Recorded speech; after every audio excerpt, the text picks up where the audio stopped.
स्वागत है आपका हमारे YouTube चैनल ज्ञानम क्लासेस में। हम अभी विभिन्न प्रतियोगी परीक्षाओं को देखते हुए जो करंट अफेयर की एक श्रृंखला चला रहे हैं, हमने यह कोशिश की है कि पूरे साल का करंट अफेयर हम 2 या 3 पार्ट में समाहित कर सकें, जिससे कि बच्चों को जितनी भी इस समय प्रतियोगी परीक्षाएं एंट्रेंस एग्ज़ाम विश्वविद्यालयों के चल रहे हैं उनमें अच्छा से अच्छा वो कर सकें और उनको सहायता मिल सके। तो हम अपने उस यात्रा में अपने सेकेंड पड़ाव पे हैं। हम उसके तहत अपना दूसरा वीडियो करंट अफेयर का लेकर आए हैं। कोशिश हमारी यह है, हमारी टेक्निकल टीम ने तैयार किया है कि 3 वीडियो में हम पूरे साल का करंट अफेयर ऐसा तैयार करें जिससे कि ज़्यादा से ज़्यादा वो सारे क्वेश्चन उसमें फंसें और आप अपनी प्रतियोगिता में सफल हों। चलिए हम शुरू करते हैं। अभी भारतीय रेलवे ने इस साल वर्ल्ड की मतलब संसार की सबसे बड़ी आर्क ब्रिज का निर्माण किया, जो कि चेनाब रिवर पे बना हुआ है। उसकी लंबाई 1.3 किलोमीटर है। वो दुनिया की सबसे ऊंचा रेलवे ब्रिज जो है, आर्क ब्रिज रेलवे का बनाया है। 360 मीटर हाईएस्ट इसकी ऊंचाई है।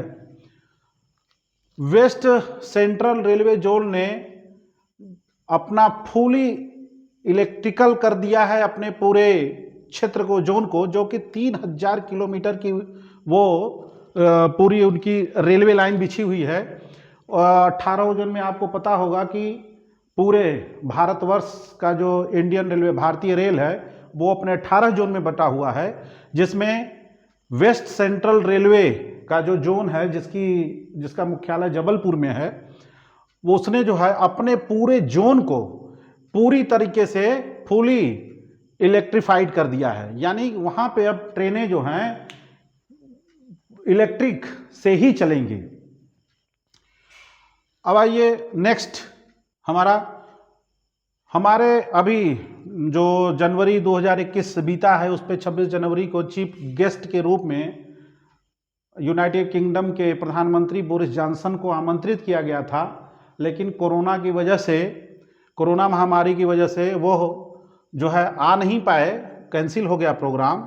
हो सकता है कि इससे क्वेश्चन बन जाए कि कौन आने वाले थे, तो हमने सोचा कि इस बात को भी समाहित कर लिया जाए। क्वेश्चन बन सकता है तो इसको शामिल कर लिया गया। अभी नेक्स्ट क्वेश्चन हमारा है कि आपको पता होगा कि जो हमारी 8वीं अनुसूची है भाषा, जिसमें भाषा संबंधित सारी व्याख्याएं की गई हैं, तुलु भाषा जो कि कर्नाटक और केरल के क्षेत्र में बोली जाती है, उसको भी अभी जो है किया जा रहा है कि उसको मांग किया जा रहा है कि उसको 8वीं अनुसूची में शामिल कर उसे राजभाषा का दर्जा दिया जाए। इसके लिए जो है आंदोलन भी वहाँ पे थे। आपको पता होना चाहिए कि किसी भी भाषा को 8वीं अनुसूची में शामिल करने के लिए संविधान संशोधन करना पड़ता है, जो कि हमारे संविधान में अनुच्छेद 368 के अंतर्गत शामिल किया गया है। बिना संविधान संशोधन के हम उसको शामिल कर नहीं सकते। अनुसूची 8वीं, इसी प्रकार मैं ये भी बताना चाहूँगा कि इसी प्रकार की जोर हमारी भोजपुरी को भी शामिल करने के लिए 8वीं अनुसूची में शामिल करने के लिए जो है एक आंदोलन चल रहा है। देखते हैं कि कब संविधान संशोधन करके उनको भी शामिल किया जाता है। आईसीसी हॉल ऑफ फेम 2021 का अवार्ड जो है विनोद माकड़, जो कि भारत के रिटायर्ड ओपनर बैट्समैन थे, उनको दिया गया है। आईसीसी ने पुराने जो खिलाड़ी हैं उनको सम्मानित करने के लिए अवार्ड देती है। तो इस साल 2021 का अवार्ड बीनू माकड़ को दिया गया, जो कि भारत के सलामी बल्लेबाज थे। संभवतः सुनील गावस्कर के पहले ये सलामी बल्लेबाजी किया करते थे। Next question, French open. कल हमने आपको बताया था कि 4 ग्रैंड स्लैम, जो टेनिस की 4 ग्रैंड स्लैम प्रतियोगिताएं खेली जाती हैं, उसमें सबसे पहला ऑस्ट्रेलियन ओपन की कल पिछली वीडियो में हमने आपको जानकारी दी थी कि उसको जो है नोवाक जोकोविच, जो सर्बिया के खिलाड़ी हैं, उन्होंने जीता था। संयोग से जो दूसरा ग्रैंड स्लैम खेला जाता है फ्रेंच ओपन, उसको भी नोवाक जोकोविच ने ही जीता है। यह क्वेश्चन बन सकता है, इंपॉर्टेंट है, इसको आप ध्यान दीजिएगा। दोनों ऑस्ट्रेलियन ओपन और फ्रेंच ओपन दोनों नोवाक जोकोविच ने ही जीता है। अब आइए, बहुत चर्चा में रहा अभी आपका दोहा एग्रीमेंट, जो कि फरवरी 2020 में हुआ, जो कि कतर की राजधानी दोहा, जिसमें कि तालिबान, अभी जो अफगानिस्तान में जिसने सरकार बनाई, और यूएस, जो उस समय निवर्तमान राष्ट्रपति थे डोनाल्ड ट्रंप के बीच में हुआ था, जिसमें समझौता कराने वाले तालिबान की तरफ से मुख्य भूमिका निभाया था जिन्होंने मुल्ला बरादर ने। और आपको पता होगा कि तालिबान की सरकार बनने के बाद उप प्रधानमंत्री भी मुल्ला बरादर बने हैं। तो दोहा एग्रीमेंट इस वजह से बहुत चर्चा में रहा है। ध्यान दीजिएगा कि यह तालिबान और यूएस के बीच का एग्रीमेंट था, जिसमें कि 31 अगस्त तक यूएस की सेनाओं को निकलना था अफगानिस्तान छोड़कर, लेकिन एक दिन पहले ही वो अपने जो टाइम दिया गया था उस टाइम के एक दिन पहले ही वो वहाँ से निकल गए। फिर उसके बाद बहुत चर्चा में रहा, तालिबान जो है वहाँ पे अपनी सरकार बनाई, और उसके अखुंदजदा जो वहाँ के बाद में प्रधानमंत्री बने, उप प्रधानमंत्री मुल्ला बरादर, जिन्होंने की मुख्य भूमिका निभाई थी यूएस से समझौता कराने में। नेक्स्ट, गगनयान मिशन, इंडिया का पहला ऐसा स्पेस मिशन है गगनयान मिशन, जिसमें मानव भी जाएंगे स्पेस में, और यह करीब करीब 5 से 7 दिनों का प्रोग्राम होगा, जो स्पेस में मानव भी रहेगा। और यह फ्रांस की सहायता से यह गगनयान मिशन को अंजाम दिया जा रहा है। तो इसको ध्यान दीजिएगा, गगनयान मिशन किसका है? इंडिया का पहला स्पेस मिशन, ऐसा पहला स्पेस मिशन है जिसमें मानव स्पेस में जाएंगे। और बड़े ये हर्ष की बात होगी कि एक्सपेक्टेड है कि यह 2022 में इसको लॉन्च किया जा सकता है, इस पे काम चल रहा है। नेक्स्ट, 24वें चीफ इलेक्शन कमिश्नर जो है इस समय बने हैं सुशील शर्मा जी हैं। आपको पता होगा कि, ध्यान दीजिएगा कि 24 चीफ इलेक्शन कमिश्नर हैं। यह एक संवैधानिक संस्था है, ऐसी निकाय है जो कि स्वतंत्र रूप में काम करती है, इसके ऊपर किसी और का दबाव नहीं रहता। और यह संसद के चुनाव और राष्ट्रपति का चुनाव और राज्यों के सरकारों का चुनाव कराने में यह सहायता करती है। और इसके साथ आपको बता दें कि जो प्रदेशों के इलेक्शन कमीशन होते हैं वो प्रदेश के निकायों के चुनाव कराते हैं। प्रदेश के जो निकाय के चुनाव होते हैं उसमें प्रादेशिक जो इलेक्शन कमीशन होता है वह काम करता है, और चीफ इलेक्शन कमिश्नर या कमीशन जो होता है वह इन 3 चुनाव को मुख्यतः आयोजित करता है या उसका सारा कार्य देखता है। नेक्स्ट, स्पुतनिक 5 चर्चा में रहा है इस साल पूरी तरीके से। स्पुतनिक 5 जिस तरीके से हमने पिछले वीडियो में भी जानकारी दी थी कि भारत की जो 2 इस तरह से मुख्य कोरोना की जो वैक्सीन इस समय लग रही हैं, कोविशील्ड और कोवैक्सीन, उसके साथ साथ स्पुतनिक 5 वैक्सीन जो रसिया की वैक्सीन है इसको भी मंजूरी मिल गई है, और वहाँ से आयात करके हम रसिया से आयातित करके इसको भी अपने लोगों को या भारत अपने नागरिकों को मुहैया करा चुका है, यह भी लग रही है। अब आएंगे नेक्स्ट में, तो फोर्ब्स जो फोर्ब्स में ने एक पत्रिका है, फोर्ब्स बिलियनर्स लिस्ट जारी किया है, मतलब कि दुनिया के सबसे अमीर लोगों की लिस्ट जारी करता है। उसमें जो है 2021 में जो उसने लिस्ट जारी की है उसमें जेफ बेजोस जो अमेज़न के सीईओ हैं वो इस समय अपना पहला स्थान बरकरार रखे हुए हैं। दूसरे स्थान पे एलन मस्क हैं जो टेस्ला और स्पेस एक्स कंपनी के सीईओ हैं। और तीसरे स्थान पे 10वें स्थान पे शायद हमको लगता है कि अंबानी जो रिलायंस के हैं, रिलायंस के मतलब भारत की कंपनी जो रिलायंस है वो है। धीरू भाई अंबानी भी उन 10 लोगों में शामिल हैं। फर्स्ट 2 लोग जो हैं वो जेफ बेजोस अमेज़न के मालिक या सीईओ कह लीजिए, और एलन मस्क टेस्ला स्पेसएक्स के सीईओ हैं। आरबीआई ने नेक्स्ट जो है आपका सवाल बनता है कि आरबीआई के डिप्टी गवर्नर नियुक्त हुए हैं इस समय जो है जे रविशंकर डिप्टी गवर्नर। और इसके साथ साथ जो नियुक्त हुए हैं भले, लेकिन गवर्नर को भी आप जान लीजिए कि इस समय जो आरबीआई के गवर्नर हैं वो शशिकांत दास हैं, यानी गवर्नर शशिकांत दास और उप गवर्नर या डिप्टी गवर्नर जो है जे रविशंकर जी हैं। अब आइए नेक्स्ट, अभी कुछ दिनों पहले चर्चा में रहा कि 5 राज्यों के चुनाव हुए, जिनमें से मुख्यतः असम का जो चुनाव हुआ, असम में नए सीएम का चुनाव हुआ। उसमें असम के नए सीएम चुने गए हेमंत बिश्व शर्मा, जो कि बीजेपी ने गवर्नमेंट बनाया, और वहाँ के मुख्यमंत्री हेमंत बिश्व शर्मा। तमिलनाडु के सीएम जो है उनका चुनाव हुआ एमके स्टालिन, जो डीएमके के द्रविड़ मुनेत्र कड़गम के जो है पार्टी से चुने गए और उनकी सरकार वहां पे काम कर रही है। उसके साथ साथ वेस्ट बंगाल का आपको पता ही है, बहुत चर्चा में रहा वेस्ट बंगाल में ममता बनर्जी ने मुख्यमंत्री पद की पुनः शपथ ली। तो फिर नेक्स्ट है आपका digital flood reporting system. Assam ने मतलब कि ये भारत का पहला एक ऐसा स्टेट बना जो कि डिजिटल फ्लड रिपोर्टिंग सिस्टम जिसने लागू किया, यानी कि वो बैठे बैठे ऑनलाइन डिजिटलाइजेशन उन्होंने कर दिया कि नदियों का जल स्तर अब ज्यों बढ़ेगा तो आपको जाकर वहाँ पे नहीं देखना पड़ेगा कि वहाँ पे जो है कैसे जल स्तर बढ़ रहा है, या नापना नहीं पड़ेगा।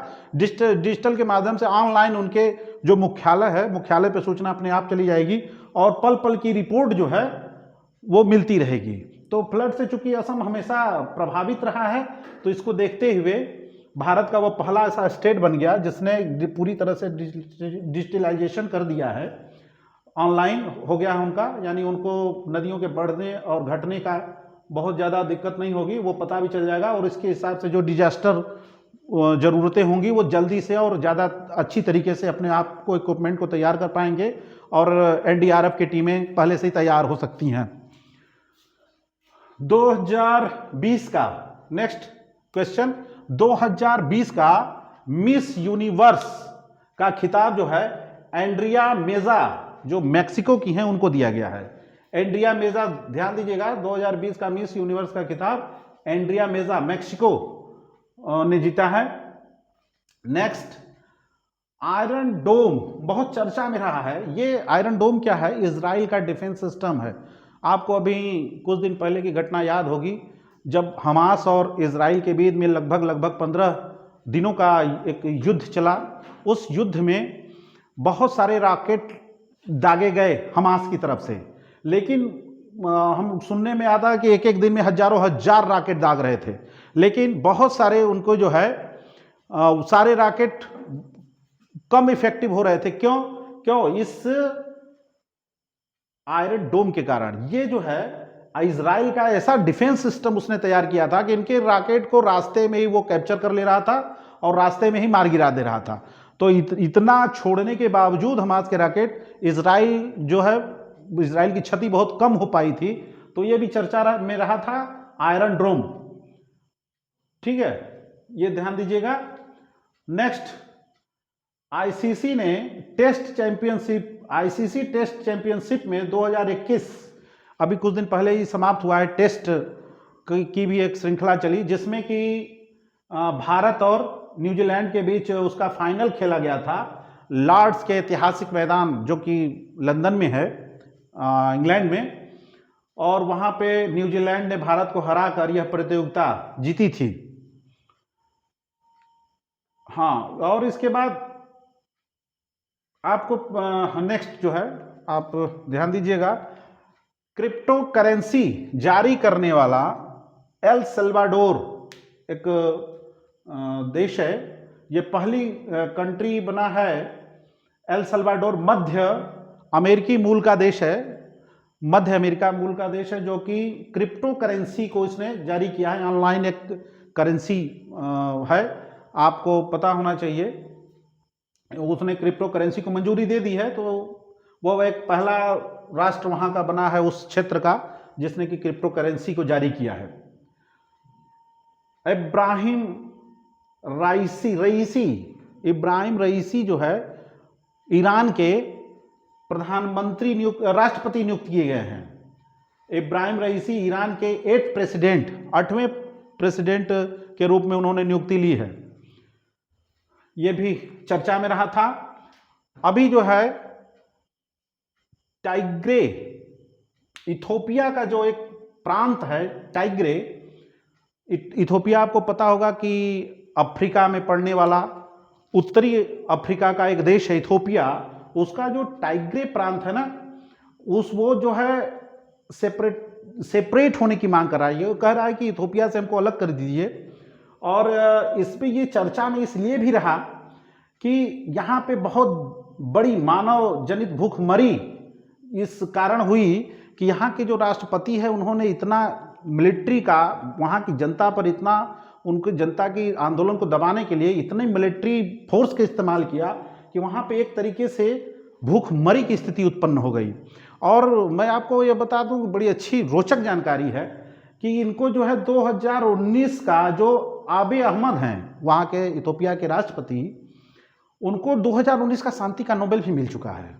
यह इसलिए बहुत चर्चा में रहा कि शांति का नोबेल पाने वाला व्यक्ति इस प्रकार से कैसे मानव के ऊपर अत्याचार कर सकता है।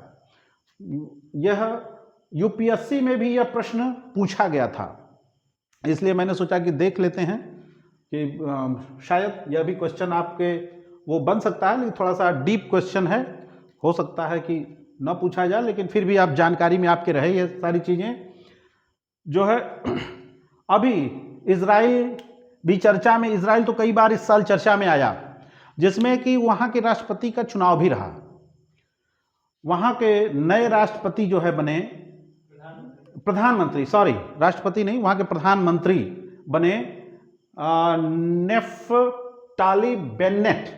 नेफ्ताली बेन्नेट, जिन्होंने कि 12 वर्ष तक रहे बेंजामिन नेतन्याहू को हरा के वहाँ के प्रधानमंत्री चुने गए हैं।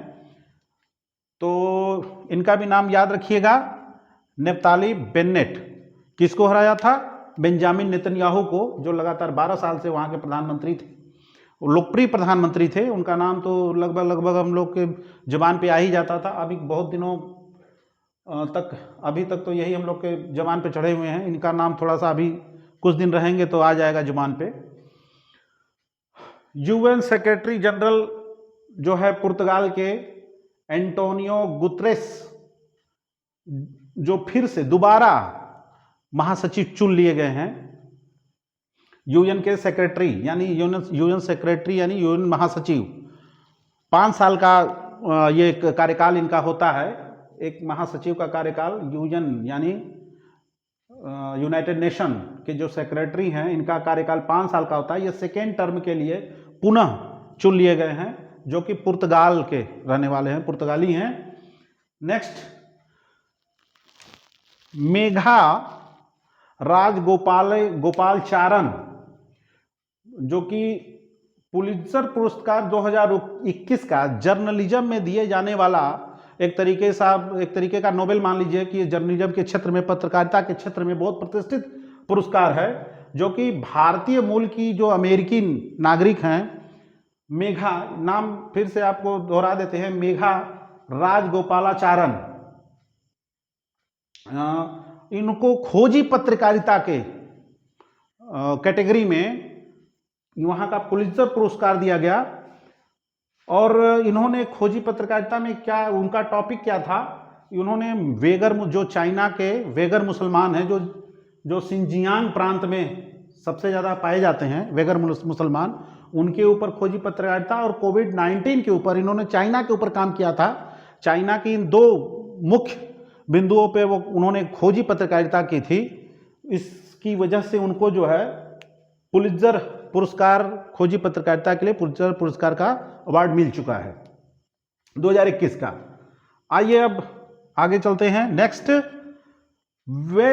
वर्ल्ड प्रेस फ्रीडम इंडेक्स, यानी कि प्रेस की स्वतंत्रता का जो एक सूचकांक जारी किया जाता है, इसमें भारत का कौन सा स्थान है। अक्सर सवालों पूछ लिया जाता है, जैसे पिछले वीडियो में मैंने मानविकी वाला बताया था कि मानव सूचकांक में भारत का क्या स्थान था, उसी प्रकार इसमें जो है ये इसमें तो और हम नीचे चले गए। 142वां स्थान है। 180 देशों की जो सूचकांक जारी किया गया उसमें जो है 142वां स्थान है भारत का। अब समझ लीजिए कि भारत वर्ल्ड की जो प्रेस की जो स्वतंत्रता है, हम जो जितना कह लेते हैं, वास्तव में समझ लीजिए कि हमारे यहाँ प्रेस की भी उतनी स्वतंत्रता नहीं है।